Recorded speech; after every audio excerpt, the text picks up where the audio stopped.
중국이 남몰래 삼성을 사랑했다고 하는데요. 중국의 욕심에 혹독한 시련의 경제가 되었다고 합니다.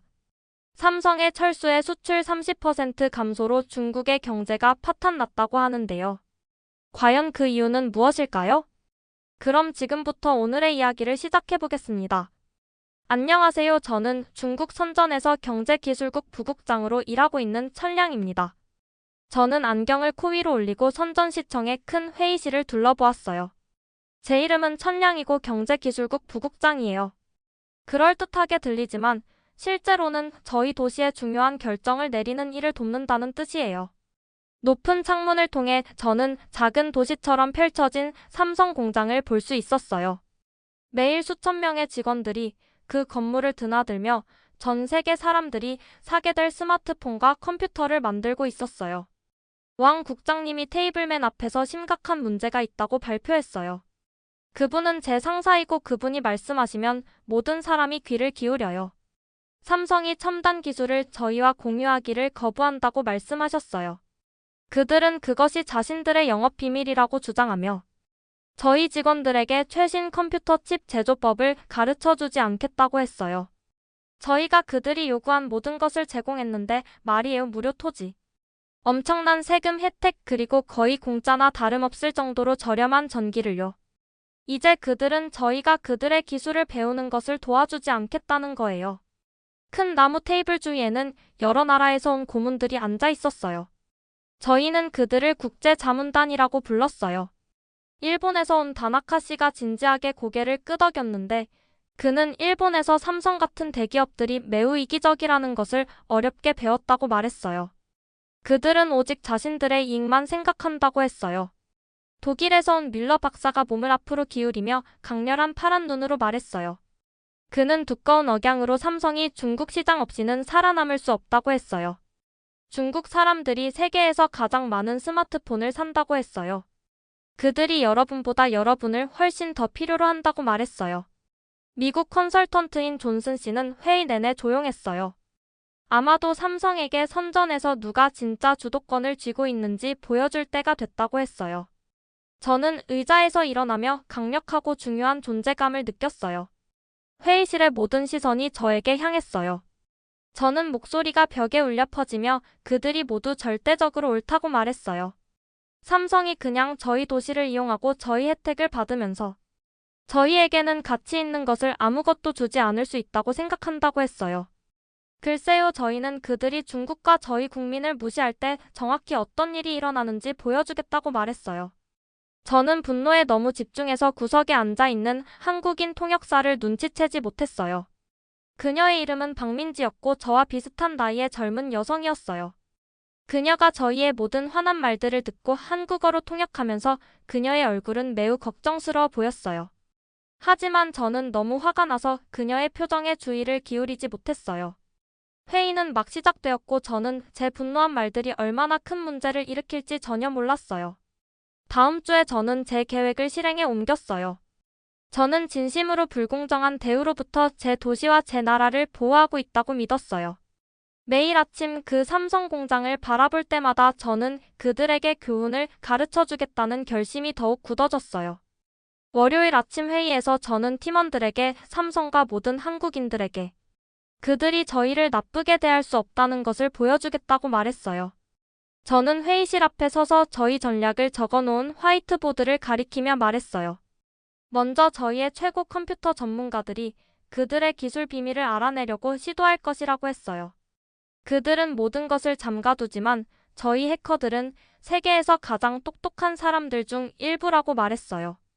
둘째로 신문사와 TV 방송국에 삼성이 중국 직원들을 불공정하게 대한다고 알릴 것이라고 했어요. 나쁜 언론 보도가 그들의 사업에 해를 끼칠 것이라고 말했어요. 제 팀원들은 고개를 끄덕이며 메모를 했어요. 저는 중요한 전투를 계획하는 장군처럼 느껴졌어요. 그날 오후 다나카 씨가 큰 미소를 지으며 제 사무실을 찾아왔어요. 그는 제 책상 맞은편 의자에 앉아 열심히 몸을 앞으로 기울였어요. 그는 넥타이를 고쳐매며 이것은 매우 똑똑한 생각이라고 말했어요. 천량 씨. 일본에서도 때때로 외국 기업들에게 강하게 대해야 했다고 했어요. 그들은 오직 힘만 이해하고 정중함은 이해하지 못한다고 말했어요. 걱정하지 말라고 삼성이 당신이 진지하다는 것을 보면 빨리 포기하고 모든 것을 공유할 것이라고 했어요. 그의 말들이 저를 자신감 있고 자랑스럽게 만들었어요. 저는 중국을 위해 옳은 일을 하고 있었어요. 하지만 제 계획은 제가 예상했던 것과 전혀 다르게 돌아갔어요. 한국과 미국의 컴퓨터 전문가들과 함께 일하는 삼성의 보안팀이 저희가 그들의 컴퓨터 시스템에 침입하려던 시도를 빠르게 발견했어요. 제가 생각했던 것처럼 무서워하는 대신 삼성의 한국 본사는 즉시 특별수사팀을 선전으로 보냈어요. 팀 리더는 김준호 씨라는 사람이었어요. 3일 후 그가 제 사무실로 들어왔을 때 저는 그가 이전에 만났던 다른 삼성 사람들과는 다르다는 것을 알 수 있었어요. 그는 침착했지만 매우 진지했는데 학생들이 시험에서 부정행위하는 것을 잡은 선생님 같았어요. 그의 검은 정장은 완벽하게 다림질되어 있었고 그의 눈은 피곤해 보였지만 결연했어요. 그는 한국인 통역사인 박민지를 통해 정확히 무슨 일이 일어났는지 안다고 말했어요. 그녀는 그의 말을 통역하면서 이전보다 훨씬 더 걱정스러워 보였어요. 한국에서는 신뢰가 모든 비즈니스 관계에서 가장 중요한 것이라고 믿는다고 했어요. 파트너들 사이의 신뢰가 깨지면 그것을 고치는 것은 매우 어려워진다고. 마치 깨진 유리 조각들을 다시 맞추려는 것과 같다고 했어요. 저는 팔짱을 끼고 의자에 몸을 기대며 강하고 두려워하지 않는 모습을 보이려고 했어요. 저는 큰 소리로 신뢰에 대한 그들의 설교는 필요 없다고 말했어요. 기술을 저희와 공유하지 않는 것은 그들이라고 했어요. 그들은 저희 혜택을 받으면서 저희에게는 가치 있는 것을 아무것도 주지 않는다고 말했어요. 김 씨의 얼굴은 진심으로 슬퍼 보였는데 마치 저 개인적으로 실망한 것 같았어요. 그는 조용히 신뢰하는 파트너들과는 기술을 공유한다고 말했어요. 그들의 방법을 존중하고 그 가치를 이해하는 직원들에게는 가르쳐준다고 했어요. 하지만 저희에게서 훔치려고 하는 사람들과는 일할 수 없다고 했어요. 그것은 모든 것을 망친다고 말했어요. 회의는 양쪽 모두 화나고 좌절한 채로 나쁘게 끝났어요. 김 씨와 그의 팀이 제 사무실을 떠날 때 저는 제가 옳고 삼성이 완전히 틀렸다고 확신했어요. 저는 제 행동이 제가 상상했던 것보다 훨씬 더 큰 문제들을 만들어낼 것이라는 것을 깨닫지 못했어요.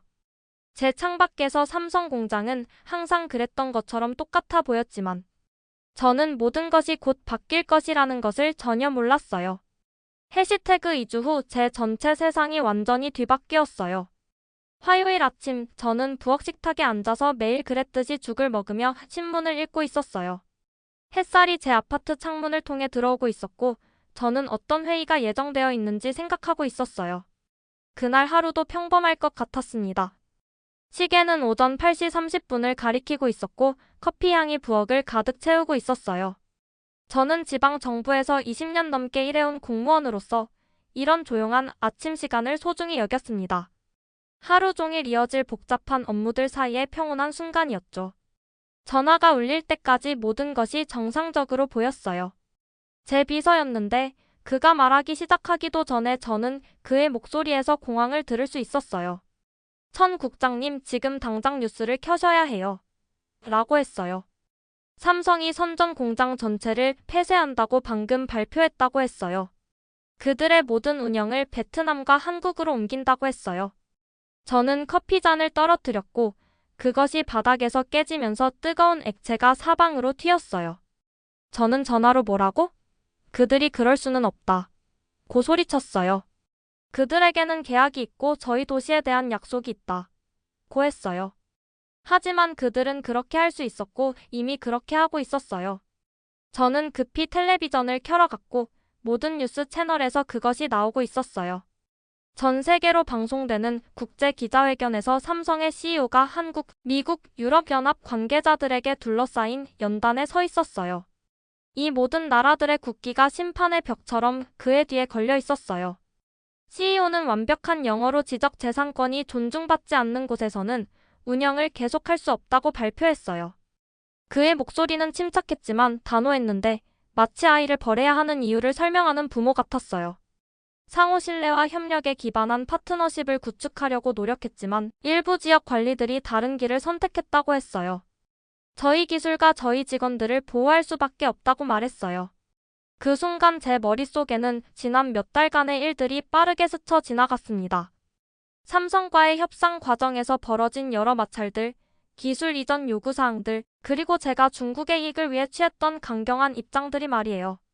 당시에는 옳은 일을 하고 있다고 확신했는데, 이제 모든 것이 무너져 내리고 있었습니다. 저는 충격에 빠져 화면을 응시했어요. 이런 일이 일어날 수는 없었어요. 저에게는 안 돼요. 제 도시에는 안 돼요. 뉴스는 인터넷과 텔레비전 방송국을 통해 산불처럼 퍼졌어요. 몇 시간 안에 국제신문들이 외국 기업들에 대한 중국의 공격적인 전술에 대한 기사를 쓰고 있었어요. 헤드라인들은 끔찍했어요. 사이버 공격 후 삼성이 중국에서 도망치다와 신뢰 파괴. 거대 기술 기업이 중국 운영을 포기하다였어요. 로이터, AP, BBC, CNN 같은 주요 언론사들이 모두 같은 이야기를 다루고 있었고 소셜미디어에서는 삼성 엑소더스라는 해시태그가 전 세계 트렌드 1위에 올랐습니다. 불과 몇 주 전에 저를 격려했던 미국과 독일 고문들이 갑자기 유령처럼 사라졌어요. 제가 다나카 씨에게 전화를 걸려고 했을 때 그는 전화를 받지 않았어요. 뮬러 박사에게 연락하려고 했을 때 그의 비서는 그가 무기한 연락 불가라고 했어요.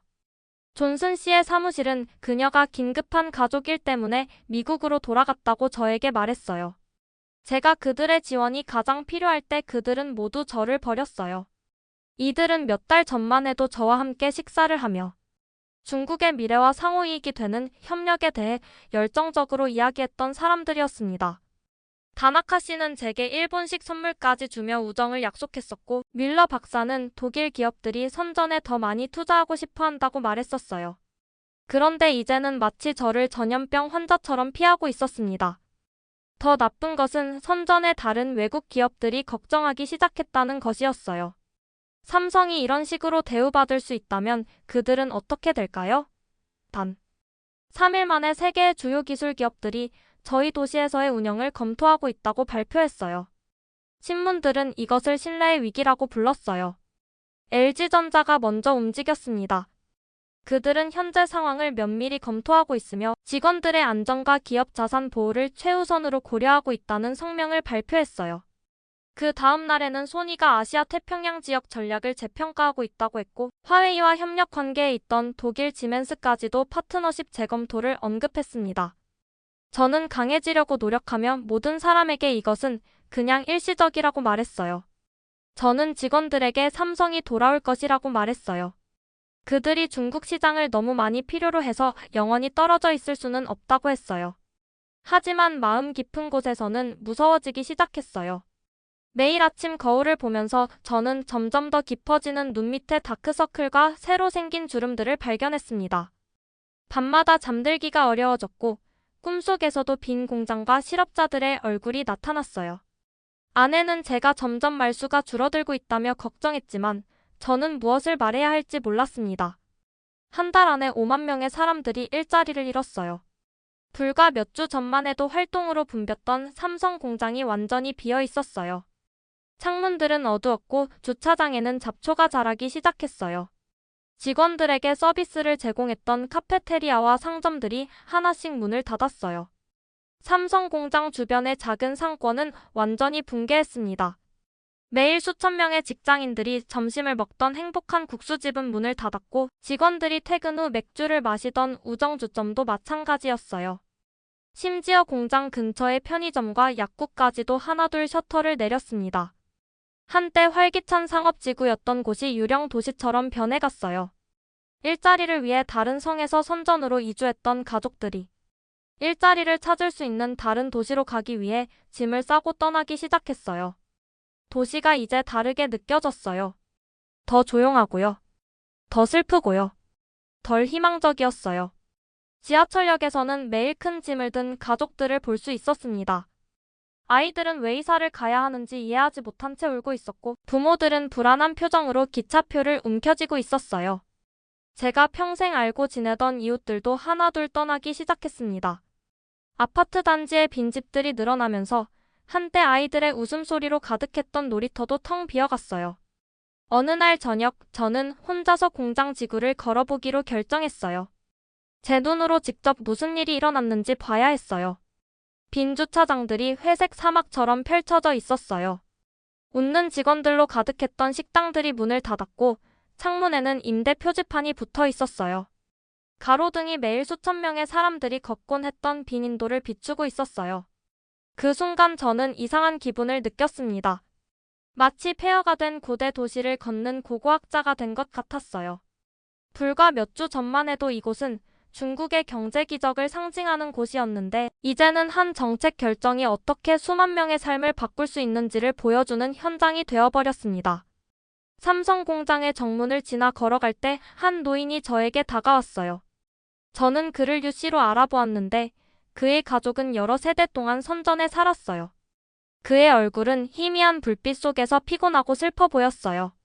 류 씨는 조용히 천 국장님이라고 불렀어요. 그의 아들이 삼성에서 5년 동안 일했다고 했어요. 그곳에서 많은 것을 배웠다고 했어요. 휴대폰과 컴퓨터 만드는 것뿐만 아니라 품질 관리, 팀워크, 그리고 전문적인 행동에 대해서도요. 그는 자신의 일을 너무 자랑스러워했다고 했어요. 이제 그는 일이 없고 광저우나 심지어 상하이로 이사하는 것에 대해 이야기하고 있다고 했어요. 저희가 어떻게 할까요? 저희 공동체가 어떻게 살아남을까요? 라고 물었어요. 류 씨의 손은 떨리고 있었고 그의 목소리에는 절망이 스며 있었습니다. 그는 제게 자신의 손자가 삼성에서 인턴십을 하며 꿈을 키우고 있었다고 말했어요. 그 아이는 엔지니어가 되고 싶어 했어요. 삼성의 한국 엔지니어들을 보면서 자신도 그렇게 되고 싶다고 했어요. 이제 그 꿈은 어떻게 되나요? 그의 말들이 저를 배를 한 대 친 것처럼 느끼게 했어요. 이 전체 상황이 시작된 이후 처음으로 저는 차가운 물처럼 제 마음에 스며드는 진짜 의심을 느꼈어요. 저는 그의 걱정스러운 얼굴을 보고 그 뒤에 있는 빈 공장을 보며 정말 어쩌면 제가 끔찍한 실수를 저질렀을지도 모른다고 생각하기 시작했어요. 저는 속삭이듯 저도 모르겠어요. 류 씨라고 했어요. 저는 저희 도시를 보호하고 있다고 생각했어요. 중국을 위해 옳은 일을 하고 있다고 생각했다고 말했어요. 그 순간 제 목소리가 갈라졌습니다. 20년간 쌓아온 공무원으로서의 자신감이 무너져 내리는 것을 느꼈어요. 저는 항상 국가의 이익과 민족의 자존심을 위해 일한다고 생각했는데 정작 그 결과로 제 앞에 선 이 노인과 수만 명의 시민들이 고통받고 있었습니다. 그는 슬프게 고개를 끄덕이고 걸어가 버렸고 저를 가로등 아래 혼자 서서 저희 도시의 가장 큰 성공 사례 중 하나였던 곳의 어두운 창문들을 응시하게 남겨두었어요. 그날 밤 집으로 돌아가는 길에 저는 처음으로 제 자신에게 정직한 질문을 던졌습니다. 과연 제가 한 일이 옳았을까요? 강경한 입장이 정말 중국을 위한 것이었을까요? 아니면 단지 제 개인적인 권력욕과 체면 때문이었을까요? 그리고 가장 중요한 질문은 이제 어떻게 해야 할까요? 바람이 불면서 빈거리에 낙엽들이 굴러다녔습니다. 마치 저희 도시의 부서진 꿈들처럼 말이에요. 삼성이 떠난 지 3개월 후 제 도시는 위기에 빠져 허우적거리고 있었어요. 저는 밤늦게 사무실에 앉아 책상 조명만이 유일한 빛인 채로 실업과 사업체 폐쇄에 관한 보고서 더미를 하나씩 읽고 있었어요. 숫자들은 끔찍했어요. 제가 상상할 수 있었던 것보다 훨씬 더 나빴어요. 각 페이지는 고생하는, 또 다른 가족 실패하는, 또 다른 작은 사업체 파괴된, 또 다른 꿈의 이야기를 들려주었어요. 제 전화가 울렸고 조용한 밤을 날카로운 칼처럼 가로질렀어요. 왕 국장님이었는데 그의 목소리는 피곤하고 스트레스 받는 것처럼 들렸어요. 그는 천량 시장님이 내일 아침 9시 정각에 보자고 하신다고 말했어요. 시의회에서 삼성에게 무슨 일이 일어났는지에 대해 매우 어려운 질문들을 하고 있다고 했어요. 일부 사람들은 당신이 직책에서 해임되어야 한다고 말하고 있다고 했어요. 제 속이 돌덩이처럼 떨어졌어요.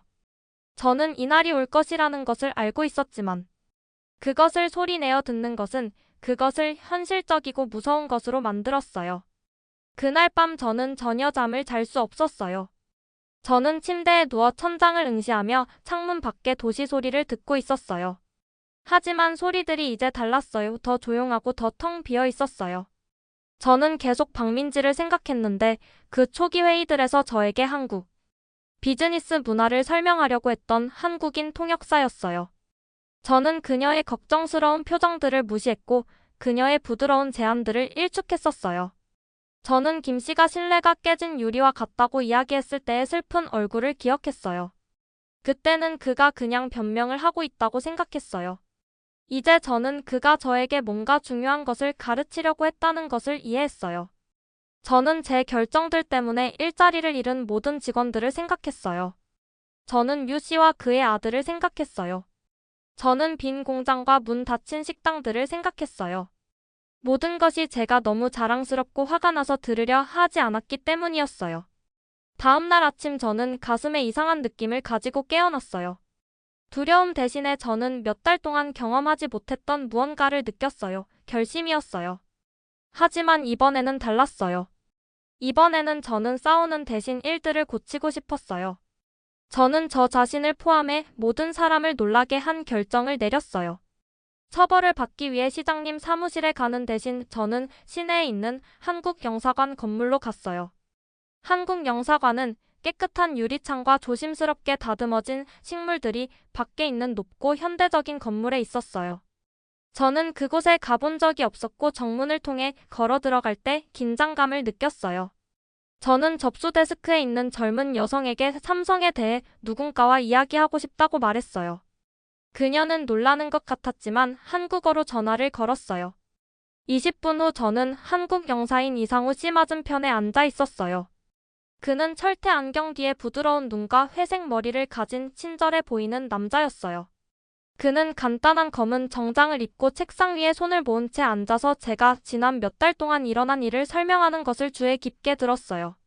제가 말을 마쳤을 때 그는 천 국장님 당신의 정직함에 감사한다고 말했어요. 그의 영어는 훌륭했고 그의 목소리는 침착하고 인내심 있었어요. 하지만 저는 물어봐야겠어요. 왜 지금 여기에 오셨나요? 라고 했어요. 삼성은 이미 떠나기로 결정을 내렸어요. 손상은 이미 끝났다고 말했어요. 저는 깊게 숨을 들이쉬고 그의 눈을 직접 바라보았어요. 제가 끔찍한 실수를 저질렀다는 것을 깨달았기 때문이라고 말했어요. 몇 달 동안 저는 강해진다는 것이 싸우고 저희가 원하는 것을 힘으로 빼앗는 것이라고 생각했어요. 하지만 이제 저는 어떤 기술보다도 훨씬 더 소중한 것을 파괴했다는 것을 봐요. 저는 저희 나라들과 저희 국민들 사이의 신뢰를 파괴했다고 말했어요. 이 씨는 어려운 수업을 마침내 이해한 학생의 선생님처럼 천천히 고개를 끄덕였어요. 한국에는 오래된 속담이 있다고 했어요. 깨진 거울은 아무것도 반사하지 않는다고요. 신뢰는 한번 깨지면 복구하기가 매우 어렵다고 했어요. 그는 잠시 멈추고 살짝 미소를 지었어요. 하지만 불가능하지는 않다고 했어요. 저는 몇 달 만에 처음으로 가슴에 희망이 솟아오르는 것을 느꼈어요. 무엇이 필요할까요? 삼성이 돌아오는 것을 고려하려면 무슨 일이 일어나야 할까요? 라고 물었어요. 이 씨는 의자에 등을 기대고 대답하기 전에 신중하게 생각했어요. 먼저 중국이 외국 기업들의 지적재산권과 기술을 보호하는 강한 법률들을 통과시켜야 할 것이라고 했어요. 종이 위의 말뿐만 아니라 진짜 처벌이 있는 진짜 법률들 말이에요.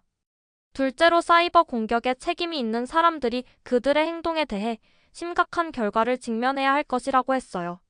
셋째 그리고 가장 중요하게는 당신이 파트너십이 무엇을 의미하는지 진정으로 이해한다는 것을 보여줘야 할 것이라고 말했어요. 저는 열심히 몸을 앞으로 기울였어요. 어떤 종류의 파트너십이요? 저는 저희가 기업들에게 토지와 세금 혜택을 제공함으로써 이미 좋은 파트너가 되고 있다고 생각했어요. 이 씨는 부드럽게 고개를 저었어요. 그것은 진짜 파트너십이 아니에요. 천 국장님이라고 했어요. 그것은 그냥 비즈니스 거래일 뿐이라고 했어요. 진짜 파트너십은 서로에게서 배우고 서로의 강점과 차이점을 존중하며 어느 한쪽이 혼자서 만들 수 있는 것보다 더 나은 무언가를 함께 구축하기 위해 협력하는 것을 의미한다고 했어요. 그것은 외국 기업들을 빼앗아야 할 기술의 원천이 아니라 신뢰할 수 있는 친구로 대하는 것을 의미한다고 말했어요. 저는 그곳에 앉아 그의 말을 들으면서 제가 아직 배워야 할 것이 얼마나 많은지 깨달았어요.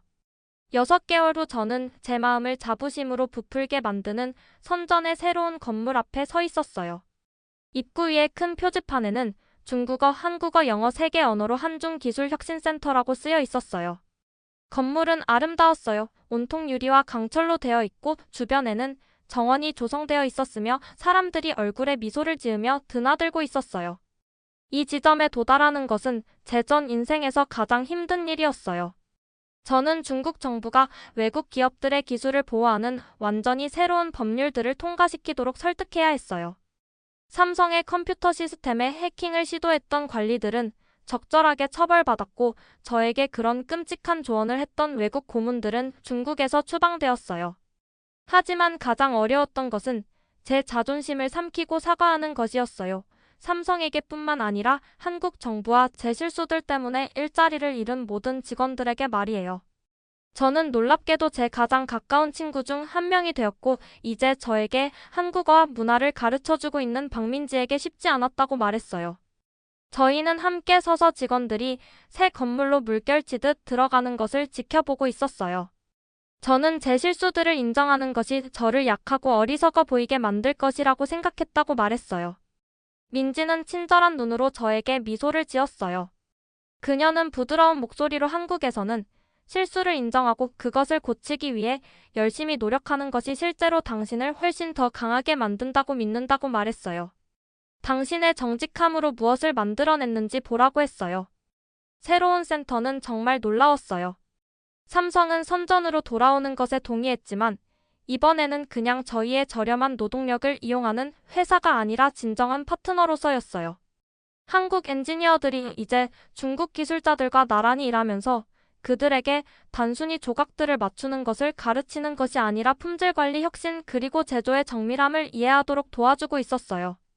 독일과 미국 기업들도 저희 프로젝트에 참여해서 엔지니어링과 디자인에서 그들 자신의 특별한 지식을 가져왔어요. 직원들은 더 이상 단순히 물건을 만드는 것을 배우지 않았어요. 그들은 자부심과 기술로 물건을 훌륭하게 만드는 것을 배웠어요. 저희가 함께 시설을 둘러볼 때 리웨이가 저에게 차이점이 놀랍다고 말했어요. 그는 몇 달 전에 일자리를 잃었던 삼성 직원 중 한 명이었고 이제 센터에서 품질 관리 수업을 가르치고 있었어요. 그의 얼굴은 행복과 자부심으로 빛났어요. 이전에는 저희가 그냥 로봇처럼 지시를 따랐다고 했어요. 이제는 각 단계가 왜 중요한지 그리고 그것이 최종 제품과 어떻게 연결되는지 이해한다고 했어요.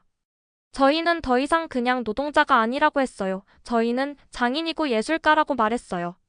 저는 큰 창문을 통해 한국, 중국, 독일, 미국 엔지니어들이 새로운 스마트폰 디자인에 함께 작업하는 것을 지켜봤어요. 지역 학교의 아이들이 그날 시설을 견학하고 있었는데 최신 기술을 보고 전 세계에서 온 엔지니어들을 만나면서 눈을 크게 뜨고 경이로워하고 있었어요. 제 뒤에서 익숙한 목소리가 천 국장님이라고 불렀어요. 저는 돌아서서 한때 저에게 매우 실망하고 화가 났던 삼성 매니저인 김준호 씨를 보았어요. 그는 새로운 생산 라인이 완전히 준비되었다고 했어요. 작동하는 것을 보러 오고 싶으시냐고 물었어요. 휴식 시간 동안 저는 한국 관리자들과 중국 직원들이 함께 웃으며 가족 사진을 공유하는 것을 볼 수 있었어요. 여러 언어로 된 표지판들이 천장에 걸려 있었는데 혁신 품질 그리고 팀워크를 격려하고 있었어요. 저는 걸음을 멈추고 그를 진지하게 바라보며 김씨 저는 당신에게 진심 어린 사과를 드려야 해요라고 말했어요. 그때 저는 경쟁이 싸우고 저희가 원하는 것을 힘으로 빼앗는 것을 의미한다고 생각했어요. 저는 최고의 경쟁이 모든 사람이 함께 일해서 이전보다 더 나아지는 것에서 온다는 것을 이해하지 못했다고 말했어요. 그는 천냥 당신은 저희가 전 세계 어디에서든 가져본 최고의 파트너 중 한 명이 되었다고 말했어요. 당신은 많은 사람들이 평생 동안 배우지 못하는 것을 배웠다고 했어요. 진정한 힘은 다른 사람들을 무너뜨리는 것이 아니라 키워주는 것에서 온다는 것을 말이에요. 삼성 공장은 다시 밝고 바빴으며 삶과 목적으로 가득했어요. 혁신센터는 사람들이 함께 일하고 배우고 창조하는 따뜻한 빛으로 빛나고 있었어요. 파트너십과 협력에 대한 저희 도시의 완전히 새로운 접근 방식에 대한 소문이 국제 비즈니스 커뮤니티 전체에 빠르게 퍼졌어요. 저는 제가 배운 모든 어려운 교훈들을 생각하며 혼자 속삭였어요. 신뢰라고요. 신뢰는 단순히 비즈니스 거래나 기술 보호에 관한 것이 아니에요. 저는 이 새로운 선전에서 자랄 아이들을 생각하며 미소를 지었어요. 그들은 중국의 방법뿐만 아니라 한국의 정밀함, 독일의 엔지니어링 그리고 미국의 혁신이 모두 함께 일하는 것을 배울 것이에요. 그들은 세상의 모든 사람이 함께 성공하기에 충분히 크다는 것을 이해할 것이에요.